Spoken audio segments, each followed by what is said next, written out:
فأعوذ بالله من الشيطان الرجيم بسم الله الرحمن الرحيم ألا إن أولياء الله لا خوف عليهم ولا هم يحزنون الذين آمنوا وكانوا يتقون صدق الله مولانا العظيم وصدق رسوله النبي الأمين الكريم ونحن على ذلك لمن الشاهدين والشاكرين والآمنين والحمد لله رب العالمين۔ میں نے جس آیت کریمہ کے تلاوت کا شرف حاصل کیا ہے اس سے متعلق کچھ بولنے سے پہلے آئیے ہم اور آپ مل کر انتہائی محبت و عقیدت کے ساتھ اللہ کے محبوب دانائے غیوب امام الانبیاء سید الانبیاء صلی اللہ علیہ وسلم کی بارگاہ بے کس پناہ میں درود شریف کا نذرانہ پیش فرمانے اللہم سیدنا مولانا محمد وعلی آل سیدنا مولانا محمد وبارک وسلم صلاۃ و سلام علیک یا رسول اللہ صلی اللہ تعالی علیہ وسلم۔ اللہ رب العزت کا ارشاد گرامی ہے الا ان اولیاء اللہ لا خوف علیہم ولا هم یحزنون، یعنی سن لو بے شک اللہ کے ولیوں پر نہ کوئی خوف ہے اور نہ وہ رنجیدہ ہوں گے۔ آگے فرمایا الذین آمنوا وکانوا یتقون، اور ولی یہ وہ لوگ ہیں جو ایمان لائے اور اللہ تعالیٰ کے بتائے ہوئے راستے پر چلے، یعنی پرہیزگاری کرتے تھے۔ اس آیت کریمہ میں اللہ تعالیٰ نے اولیاء کرام کی تعریف کی ہے، ان کی شان بیان کیا ہے، اور یہ بھی بتایا ہے کہ ولی کسے کہتے ہیں۔ اولیاء ولی کی جمع ہے، اور ولی کی بہت سی تعریفیں کی گئی ہیں، اور ساری تعریفیں جو کی گئیں وہ سب اولیاء کرام پر صادق آتی ہیں، لیکن قرآن نے خود ہمیں قرآن پاک میں ولی کی ڈیفینیشن اور تعریف کر کے بتا دیا ہے کہ ولی کسے کہتے ہیں۔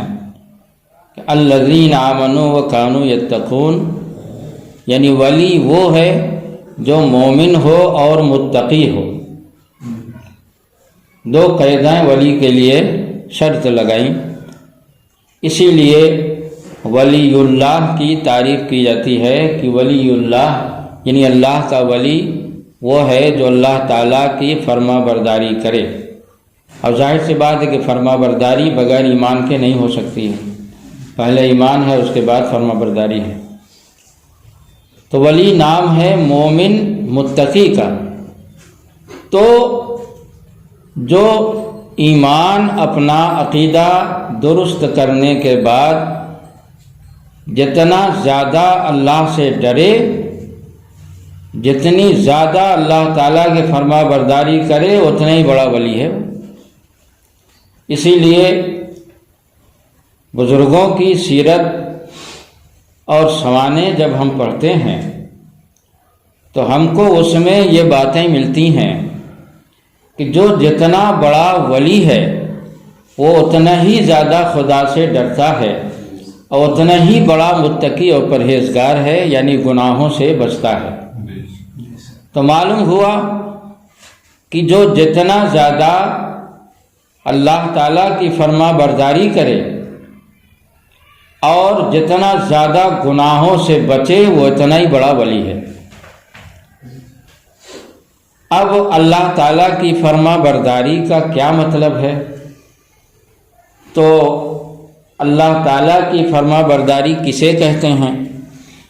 کیسے سمجھا جائے کہ آدمی اللہ تعالیٰ کا فرما بردار ہے کہ نہیں ہے؟ اس کا جواب بھی قرآن پاک میں بھی ہے اور حدیث شریف میں بھی ہے۔ قرآن پاک میں اللہ تعالیٰ نے خود ہی فیصلہ فرما دیا، خالق کائنات نے خود فیصلہ فرمایا کہ من یطیع الرسول فقد اطاع اللہ، جس نے رسول کی فرما برداری کی اس نے اللہ کی فرما برداری کی۔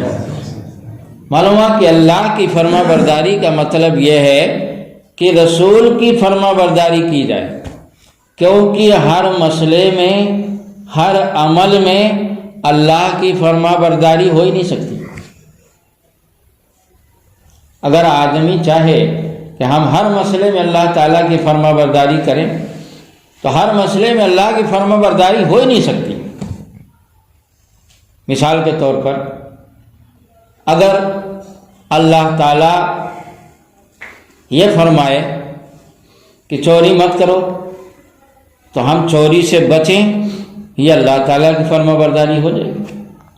اللہ تعالیٰ نے فرمایا وَلَا تَقْرَبُوا الزِّنَا، زنا کے قریب مت جاؤ، ہم زنا سے بچ گئے، یہ اللہ تعالیٰ کی فرما برداری ہو گئی۔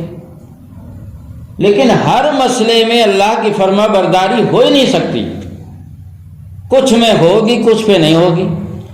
تو اللہ تعالیٰ کی پوری فرما برداری اسی وقت ہو سکتی ہے جب رسول کی فرما برداری کرے۔ اب ایک نقطہ میں اٹھایا ہوں، اس کو اچھی طرح سمجھیے، ہر مسئلے میں اللہ کی فرما برداری ہو ہی نہیں سکتی۔ میں نے مثال دیا کہ آپ چوری سے بچیں، یہ اللہ تعالیٰ کی فرما برداری، آپ زنا سے بچیں، یہ اللہ تعالیٰ کی فرما برداری، شراب نوشی سے بچیں، یہ اللہ تعالیٰ کی فرما برداری۔ لیکن ہم سنت طریقے سے کھانا کیسے کھائیں؟ تو اللہ تعالیٰ تو کھانا کھانے سے پاک ہے، اب اس میں اللہ تعالیٰ کی فرما برداری کیسے ہوگی؟ اپنے محبوب کو لباس بشری پہنا کر بھیجا تاکہ محبوب کھانا کھائیں، اور محبوب کا کھانا کھانا جو طریقہ ہو اسی طریقے سے جو کھانا کھائے وہ امت کے لیے سنت ہو جائے، اور امت نبی کی سنت کے مطابق کھانا کھائے، سنت نبی کی ادا ہو، فرما برداری خدا کی ہو۔ اسی کو اللہ نے فرمایا من یطیع الرسول فقد اطاع اللہ، جس نے رسول کی اطاعت کی اس نے اللہ کی اطاعت کی۔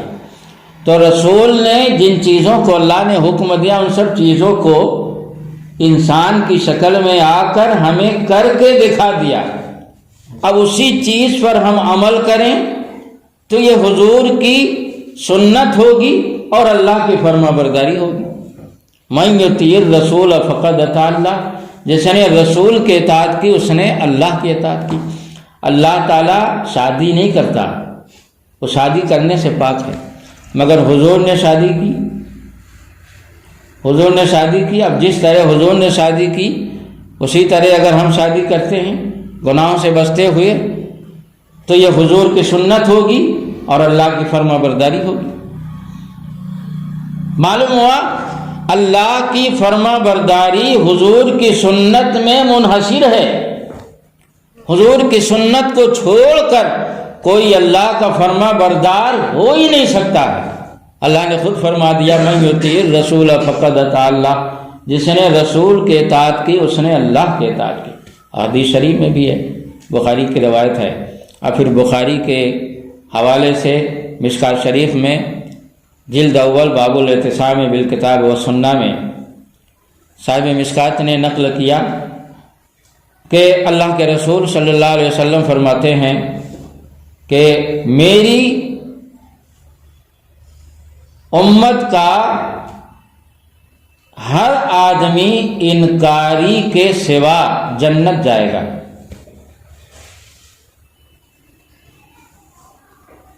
یدخلون کل امتی الا من ابا،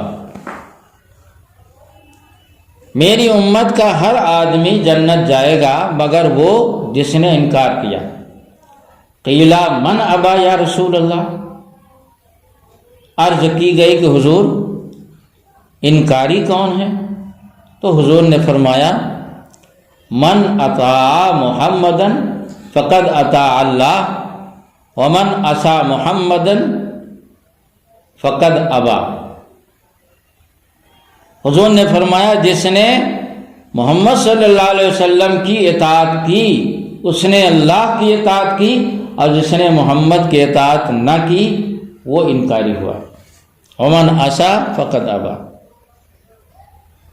جس نے میری اطاعت نہ کی وہ انکاری ہوا، یعنی اطاعت سے انکار، عقیدے سے انکار الگ ہے۔ تو اللہ تعالیٰ نے خود اپنی فرما برداری کا دار و مدار حضور کی سنت پہ رکھ دیا۔ ایک جگہ تو قرآن میں بالکل صاف فرمایا اللہ تعالیٰ نے، ما آتاکم الرسول فخذوہ وما نہاکم عنہ فانتہوا۔ گویا یہ من یطیع الرسول فقد اطاع اللہ کی تفسیر ہے، اس آیت کی آیت تفسیر ہے۔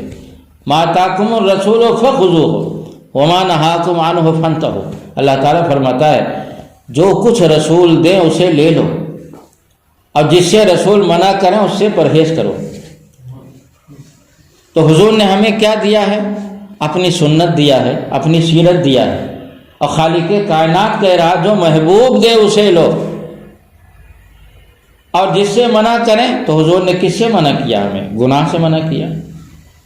تو معلوم ہوا کہ حضور کی سنت پر عمل کرنا یہ ثواب ہے، یہ خدا کی بارگاہ سے قریب ہونے کا ذریعہ ہے، اور جس سے حضور نے منع کیا ہے اس سے بچنا یہ دوسرا ثواب ہوا، اور اس کو کرنا یہ گناہ ہوا۔ تو معلوم ہوا کہ حضور جو دیں اسے لے لو، اور جس سے منع کریں اسے باز رہو، اسی کا نام اسلام ہے۔ تو جب خالق کائنات نے قرآن میں جگہ جگہ اپنی فرما برداری کو حضور کی سنت پر موقوف اور منحصر کر دیا ہے، تو اب یہ ہو ہی نہیں سکتا کہ کوئی حضور کی اطاعت اور فرما برداری چھوڑ کر خدا کی بارگاہ تک پہنچ جائے۔ حضور کو چھوڑ کر خدا کی بارگاہ تک کوئی پہنچ ہی نہیں سکتا۔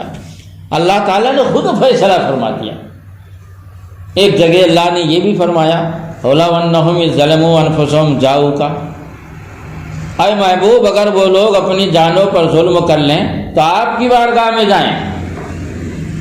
اب آپ غور فرمائیں کہ اللہ تعالیٰ خود اپنے محبوب کی بارگاہ میں بھیج رہا ہے۔ تو یہی وجہ ہے کہ اولیاء کرام میں آپ ان کی سیرت اور سوانے پڑھیں تو دیکھیں گے تو جو جتنا بڑا ولی ہوگا سنت کے مطابق اتنا ہی زیادہ وہ عمل کرنے والا ہوگا۔ آپ اس کا لباس دیکھیے، اس کی صورت دیکھیے، اس کا چہرہ دیکھیے، اس کی داڑھی دیکھیے، اس کے بال دیکھیے، اور ساری چیزوں میں آپ اس کو سنت کے مطابق پائیں گے، ساری چیزوں میں۔ تو اللہ تعالیٰ خود فرماتا ہے الذین آمنوا وکانوا یتقون، ولی وہ لوگ ہیں جو ایمان کے بعد تقوی اختیار کریں، مومن اور متقی ہوں، پرہیزگار ہوں۔ اور تقوی حضور کی سنت کے بغیر حاصل ہو نہیں سکتا۔ جب خدا نے خود فیصلہ فرما دیا، محبوب کے در پہ خالق کائنات خود بھیج رہا ہے، خالق کائنات خود کہہ رہا جو رسول دیں اسے لے لو، تو رسول نے تو ہمیں اٹھنے میں بیٹھنے، یہاں تک کہ استنجا کرنے کا سنت طریقہ کیا ہے، استنجا تک کرنے کا سنت طریقہ ہمارے حضور نے ہمیں عطا فرمایا۔ اب آپ بتائیے، کوئی گوشہ حضور نے چھوڑا ہی نہیں۔ ہم نہ سیکھیں نہ جانیں وہ الگ بات ہے، مگر ہمارے حضور نے تو سونے تک کا سنت طریقہ بتایا، جاگنے تک کا سنت طریقہ بتایا، استنجا پاخانہ کرنے تک کا سنت طریقہ بتایا، بولنے کا، چلنے کا، سینہ تان کے مت چلو گھمنڈیوں کی طرح، نظریں ادھر ادھر کسی کی بہن بیٹی میں مت ڈالو، نظریں نیچی کر کے چلو، چلنے تک کا طریقہ ہمارے حضور نے بتایا۔ اور اللہ نے فیصلہ فرما دیا کہ جو محبوب کی بارگاہ کو چھوڑ کر میری بارگاہ تک آئے گا اس کا آنا قبول نہیں ہوگا۔ من یطیع الرسول فقد اطاع اللہ، اس نے فیصلہ فرما دیا۔ جس نے رسول کی اطاعت کی اس نے اللہ کی اطاعت کی، جس سے صاف ظاہر ہے کہ جو رسول کو چھوڑ کر اللہ کی اطاعت کرے گا اس کا کوئی مطلب اور معنی نہیں ہوگا۔ حضرت جنید بغدادی رحمۃ اللہ علیہ کی بارگاہ میں ایک صاحب آئے اور کافی دنوں تک آپ کی بارگاہ میں رہے، آپ کی خدمت میں رہے، اور آپ کا اٹھنا بیٹھنا، چلنا پھرنا، کھانا پینا سب کچھ دیکھا۔ اصل میں عوام میں عام طور سے یہ مزاج بنا ہوا ہے کہ جو کرامت دکھائے وہ ولی ہوتا ہے۔ غوث پاک بایزید بستامی جیسے بڑے بڑے اولیاء کرام نے فرمایا کہ اگر کوئی آسمان پر فضا میں مصلی بچھا کر اس پر بیٹھے، پانی کے اوپر اوپر چلے، بڑے بڑے اکابر اولیاء نے فرمایا پانی کے اوپر اوپر چلے، اگر وہ شریعت کے خلاف کام کر رہا ہے تو اس کو شعبدے بازی اور جادو سمجھنا، کرامت نہ سمجھنا، وہ ولی نہیں ہے، وہ مکار ہے، کیونکہ ایسی چیزیں تو جادوگر بھی کر کے دکھا دیتے ہیں۔ بھئی آسمان فضا میں اڑنا، تو پرندے فضا میں اڑتے ہیں تو کیا ولی ہو جائیں گے؟ مچھر اڑتا ہے فضا میں تو کیا ولی ہو جائے گا؟ معلوم ہوا ولایت فضا میں، آکاش میں اڑنے کا نام نہیں ہے، ولایت نام ہے حضور کی سنت پہ عمل کرنے کا اور گناہوں سے بچنے کا۔ تو جو حضور کی سنت پر کا جتنا بڑا پیروکار ہو اور گناہوں سے جتنا زیادہ بچے، اتنا ہی بڑا اللہ کا ولی ہے۔ یہ فیصلہ قرآن و حدیث کا ہے۔ ورنہ شعبدے بازی کتنے جادوگر آپ کو ملیں گے۔ ہاں، آپ نے دیکھا ہوگا گردن کو کاٹ دیتے ہیں، آپ کی نظر کی بات ہم کر رہے ہیں، وہ حقیقت میں جو بھی ہو وہ تو گردن کو کاٹ دیتے ہیں اور خون بھی دکھا دیتے ہیں کہ یہ دیکھیے چاقو میں خون لگا ہوا، اور اس کے بعد تھوڑی دیر کے بعد وہ گردن جوڑ دیتے ہیں۔ آپ بتائیے جو اتنا بڑے کرشمے کا مالک ہو، وہ گردن کاٹنے کے بعد پھر لوگوں سے 2 روپے بھیک مانگتا ہے؟ کہ آپ لوگ جس سے جو ہو سکے 2 روپے 4 روپے 10 روپے ہم کو دے دو، ایسا ہوتا ہے یا نہیں ہوتا؟ گلی گلی گھومتے ہیں۔ تو آپ بتائیے جو اتنا بڑا ولی ہو کہ گردن کاٹ کے جوڑ دے، وہ 2 روپے لوگوں سے بھیک مانگے گا؟ وہ تو سونا پہاڑ کو کہہ دے تو سونا ہو جائے۔ تو اس طرح کے کرشمے اس دور میں اس قدر جہالت مسلمانوں کے اندر آ گئی ہے، جس کے اندر کوئی کرشمہ دیکھا اس کو فوراً ولی مان لیا۔ ولی کرشمے کا نام نہیں ہے، قرآن نے فیصلہ کر دیا الذین آمنوا وکانوا یتقون، ولی نام ہے مومن اور متقی کا۔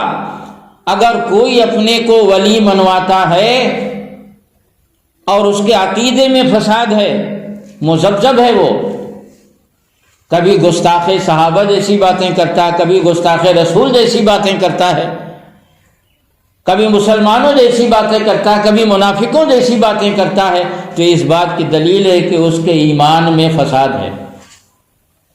اور اللہ نے ولی کے لیے پہلی قید لگائی ہے الذین آمنوا، ولی وہ ہے جو مومن ہو۔ اور جب ایمانی اس کا جو ہے ڈھولمل جیسوں کی بولی بول رہا ہے تو ولی ہو ہی نہیں سکتا۔ اور اگر ایمان اس کا بہت پکا ہے، ہر معاملے میں بالکل اہل سنت و جماعت کے مسلک پر قائم و دائم، اور ہر معاملے میں وہ اہل سنت کا ساتھ دیتا ہے، سب کچھ کرتا ہے، مگر عمل اس کا اگر آپ دیکھ رہے ہیں کہ سنت کے خلاف ہے، تقوی طہارت سنت کے مطابق نہیں ہے، تو قرآن نے فیصلہ کر دیا کہ وہ ولی نہیں ہے۔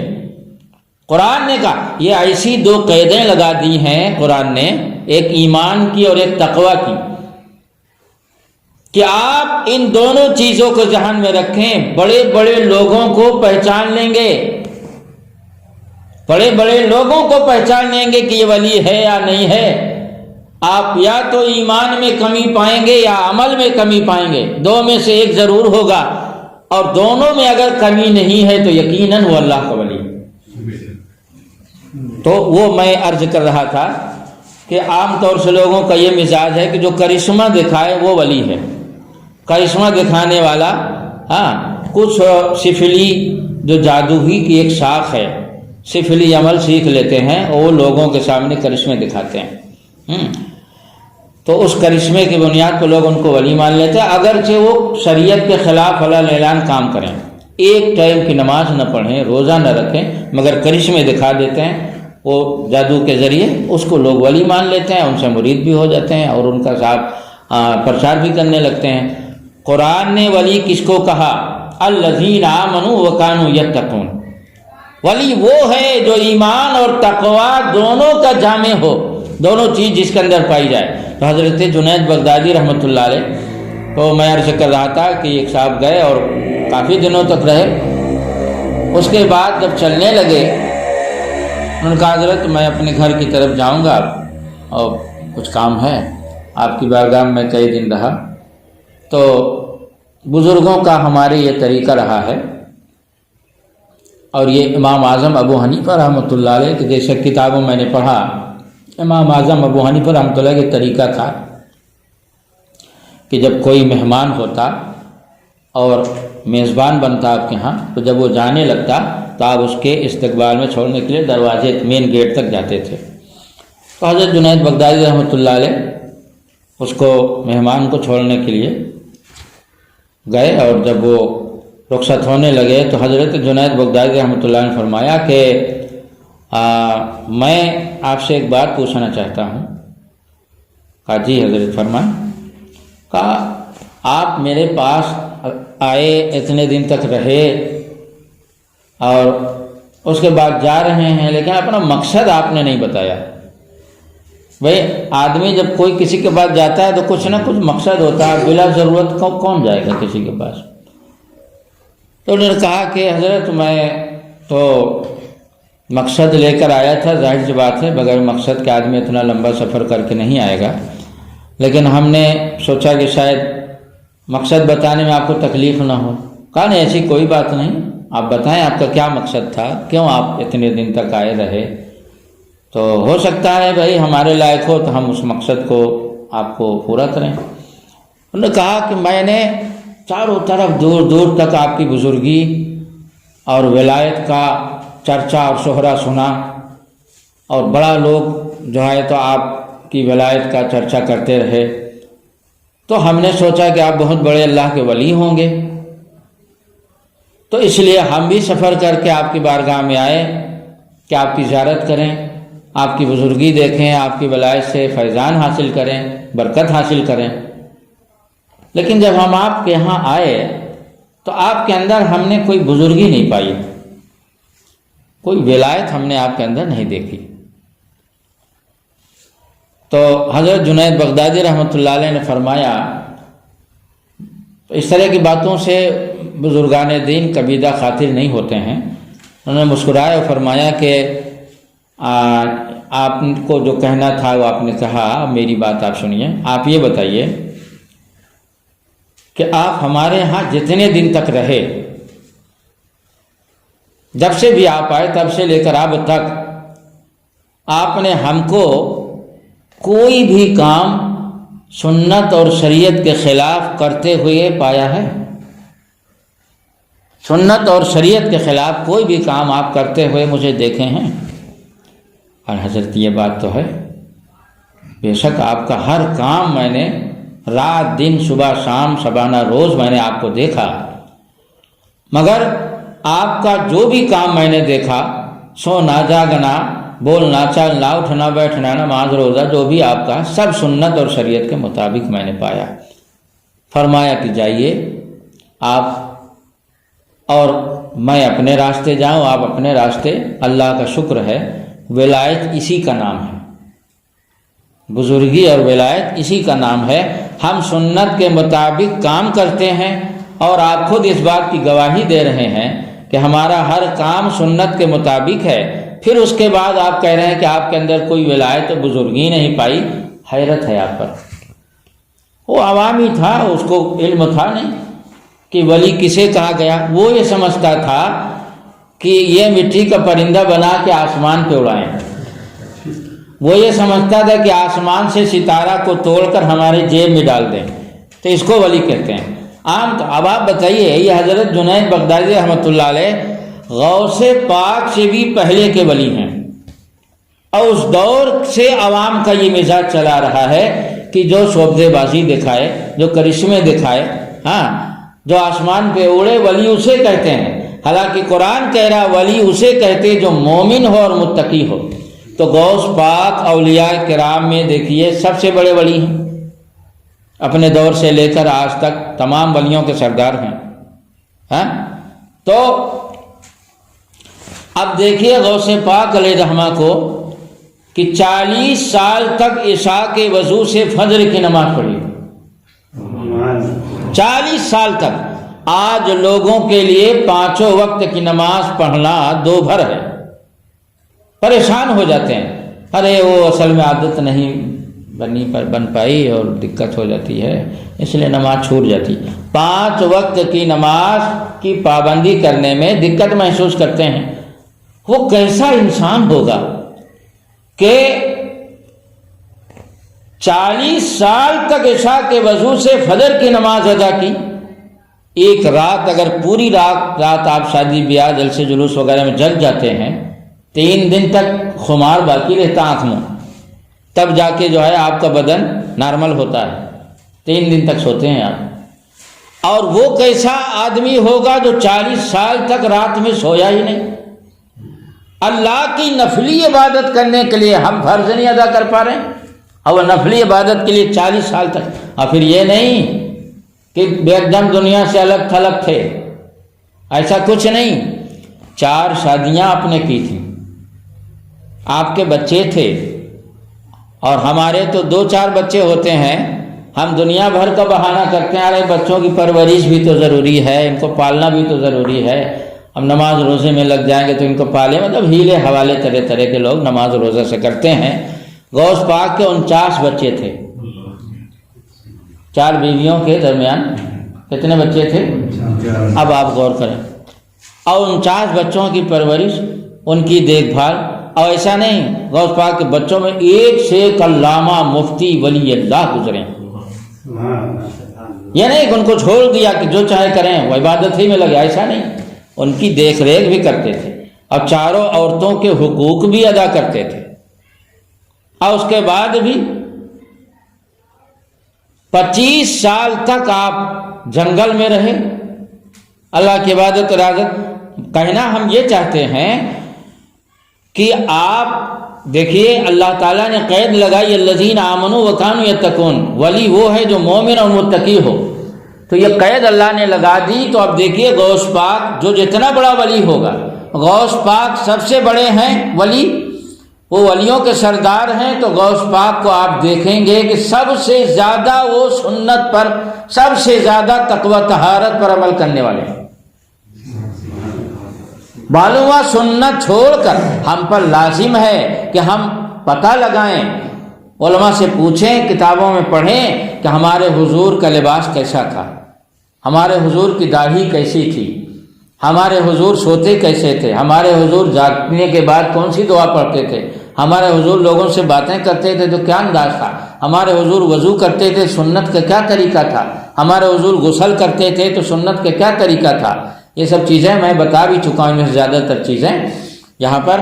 تو ہم پر لازم ہے کہ ہمارے حضور بال داڑھی کیسے رکھتے تھے، بال کیسے رکھتے تھے. ہمارے حضور صلی اللہ علیہ وسلم کے بال کبھی اتنے لمبے ہوتے کہ آدھے کان تک ہوتے، آدھے کان تک، اور کبھی اتنے لمبے ہو جاتے کہ کندھوں تک آتے. تو اگر آدھے کان تک آدمی بال رکھتا ہے تو یہ بھی سنت ہے، اس سے بھی سنت ادا ہو جائے گی. اور کندھوں تک بال رکھتا ہے تو اس سے بھی سنت ادا ہو جائے گی. کندھے سے نیچے بال کا آنا یہ ناجائز ہے، عورتوں سے مشابہت ہے. حضور صلی اللہ علیہ وسلم فرماتے ہیں کہ اس مرد پر اللہ کی لعنت ہو جو عورتوں سے مشابہت کرے، اور اس عورت پر اللہ کی لعنت ہو جو مردوں جیسا لباس پہنے اور مردوں جیسی مشابہت اختیار کرے. اور ہم نے بتا دیا کہ یہ قرآن و حدیث کا فیصلہ ہے کہ حضور کی سنت کے بغیر بزرگی کسی کو مل ہی نہیں سکتی. یہ خالق کے کائنات کا فیصلہ ہے. تو ہمارے حضور صلی اللہ علیہ وسلم نے سنت کا جو طریقہ بتایا ہے، آپ پتہ لگا لیں جو جتنا بڑا. دیکھیے جنید بغدادی رحمۃ اللہ علیہ نے فرمایا کہ سب سے بڑی بزرگی اور سب سے بڑی ولایت ہمیں حاصل ہے کہ ہم سنت کے مطابق عمل کرتے ہیں. آپ خود گواہی دے رہے ہیں کہ اتنے دن تک ہم رہے مگر آپ کا ہم کوئی کام سنت کے خلاف نہیں دیکھا. ہاں اب دیکھیے میں جو ہے تو کچھ مجبوریاں بھی ہوتی ہیں. جیسے حضرت علی رضی اللہ تعالیٰ عنہ کے جو ہے ہمیشہ بال منڈاتے تھے، لیکن ہمیشہ منڈانا یہ حضور صلی اللہ علیہ وسلم سے ثابت نہیں. حضور صلی اللہ علیہ وسلم حج یا عمرے کے موقع پہ منڈائے ہیں، باقی عام طور سے بال حضور صلی اللہ علیہ وسلم کے جیسا کہ میں نے بتایا آدھے کان تک یا کندھے تک ہوتے تھے۔ تو حضرت علی رضی اللہ تعالیٰ عنہ جو ہے تو سر ہمیشہ منڈاتے تھے، اور منڈاتے اس لیے تھے کہ جب حضور صلی اللہ علیہ وسلم نے فرمایا کہ جب آدمی عورت سے ہم بستری کرے تو اس پر غسل فرض ہو جاتا ہے، تو اس کا غسل کا اثر بالوں کی جڑوں تک میں ہوتا ہے، یعنی پورے بدن پہ پانی کا پہنچ کر بہہ جانا ضروری ہے۔ اگر سر کے بال میں کسی بھی بال پر یا کسی بھی بال کے جڑ تک پانی نہ پہنچا تو غسل نہیں ہوگا۔ اس پر تفصیل سے میں تقریر کر چکا ہوں اور مسائل سنت کے اور فرائض وغیرہ سے بیان کر چکا ہوں۔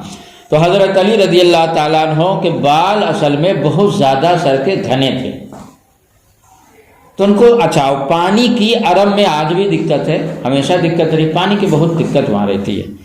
تو حضرت علی رضی اللہ تعالیٰ عنہ نے فرمایا کہ آج کی تاریخ سے میں بالوں سے اپنے دشمنی کر لوں گا، یعنی ان کو یہ خدشہ تھا کہ ہمارے بال اتنے گھنے ہیں تو کہیں ایسا نہ ہو کہ ہم بستری کے بعد یا احتلام کے بعد ہم غسل کریں اور بال جڑوں تک نہ پہنچے، تو اس مجبوری کی وجہ سے وہ سر کو منڈاتے تھے۔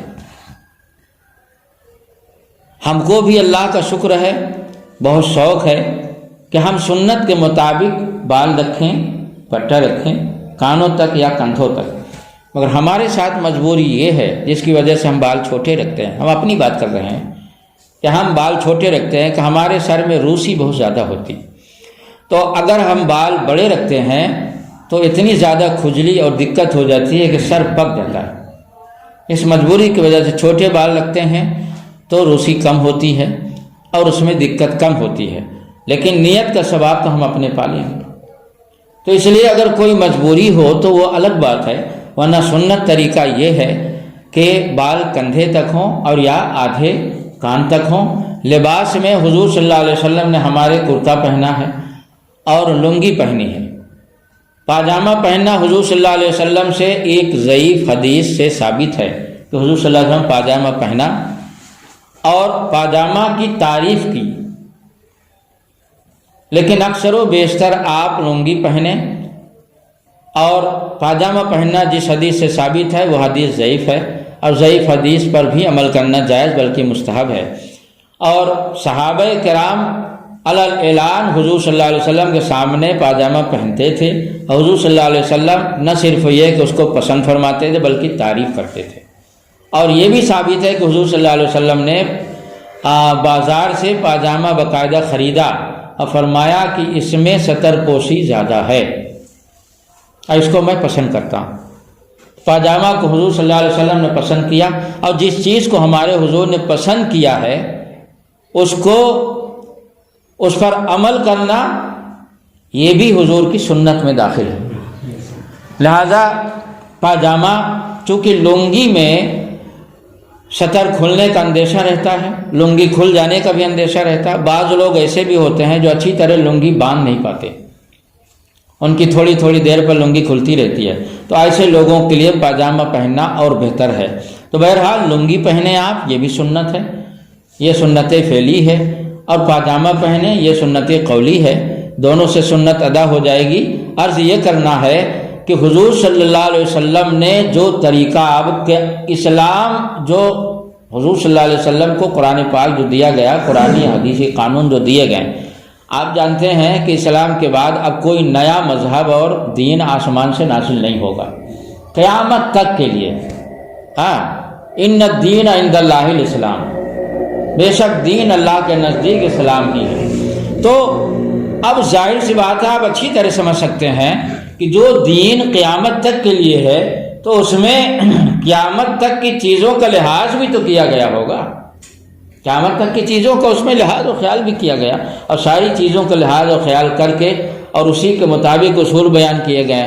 کچھ چیزیں ایسی ہوتی ہیں جو زمانہ بدلنے سے مجبوراً بدلنا پڑتا ہے، تو اس کے اصول اور نیم قرآن و حدیث میں سے بیان کر دیے گئے ہیں کہ جن کی روشنی میں فقہا ان کو حل کرتے رہیں گے، ان کو مسئلوں کو حل کرتے رہیں گے، نکالتے رہیں گے۔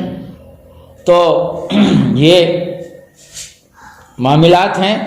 اور اس طرح سے جیسے مثال کے طور پر کوئی آدمی یہ کہے کہ حضرت ہم کو بلڈ پریشر کے مریض ہیں تو ہم روزہ رکھیں یا نہ رکھیں.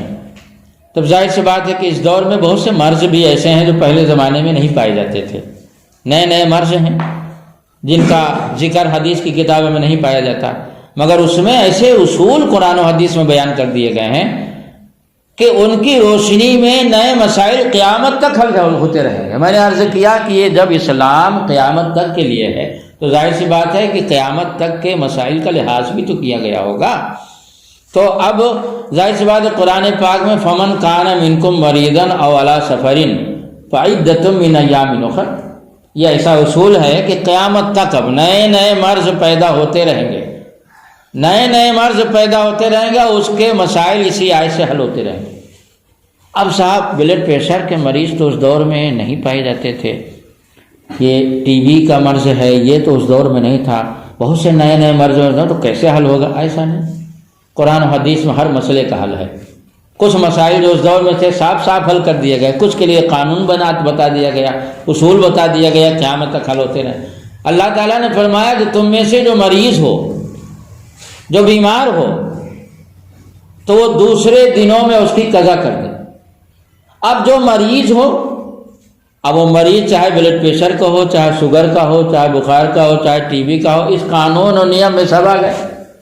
مگر قید یہ لگائی گئی ہے کہ مرض ایسا، بہت سے مرض ایسے ہیں جن میں روزہ فائدہ کرتا ہے. روزہ رکھ کے بلڈ پریشر والے روزہ رکھ کے ایک مہینہ جب رمضان بعد چیک کراتے ہیں تو ان کا بلڈ پریشر اگر رمضان سے پہلے بڑھا رہتا ہے تو رمضان کے بعد نارمل ہو جاتا ہے. شوگر اگر رمضان سے پہلے بڑھا ہوا ایک مہینہ روزہ رکھ کے شوگر والے جب چیک کراتے ہیں تو شوگر ان کا نارمل رہتا ہے. مگر شوگر کی بھی 5-6 قسمیں ہوتی ہیں، سارے شوگر برابر نہیں ہیں.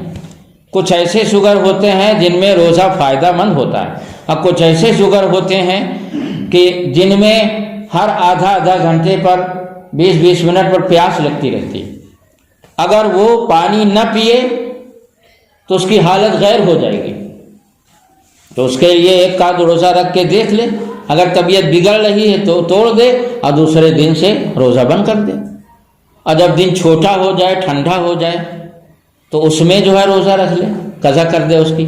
اور اس میں بھی قضا نہیں کر سکتے، اس میں بھی دیکھ رہا ہے کہ روزہ رکھنے کے بعد طبیعت بگڑ رہی. بھائی مرض الگ الگ ہوتے ہیں، بلڈ پریشر بھی کئی طرح کا ہوتا ہے، یہ بھی ایک طرح کا نہیں ہے. تو اگر کوئی ایسا مرض ہے کہ روزہ رکھنے میں اس میں نقصان نہیں ہوتا بلکہ اور مرض نارمل ہو جاتا ہے تو اس میں پھر چھوڑنے کی اجازت نہیں ہے. ایک آدھ روزہ رکھ کے آدمی خود تجربہ کر سکتا ہے، طبیعت بگڑنے لگی اندازہ ہو جاتا ہے، جب طبیعت دل گواہی دیتا ہے ہماری طبیعت بگڑ رہی توڑ دے، شریعت اجازت دے رہی. اور اگر طبیعت نہیں بگڑتی ہے تو پھر روزہ رکھنا چھوڑنا جائز نہیں ہے، رکھنا پڑے گا. اور اگر چھوٹے دنوں میں، جیسے آج کل چھوٹا دن ہوتا ہے، ٹھنڈا دن ہوتا ہے، تو یہ نومبر دسمبر وغیرہ میں قضا کر دے. اور اگر اس میں رکھ کے دیکھتا ہے کہ ہاں اس میں بھی طبیعت بگڑ جاتی ہے تو اس کے لیے پھر قرآن پاک میں الگ اصول بیان کیا گیا، وَعَلَى الَّذِينَ يُطِيقُونَهُ فِدْيَةٌ طَعَامُ مَسَاكِينَ. سب کا تو اصول قرآن و حدیث میں موجود ہے.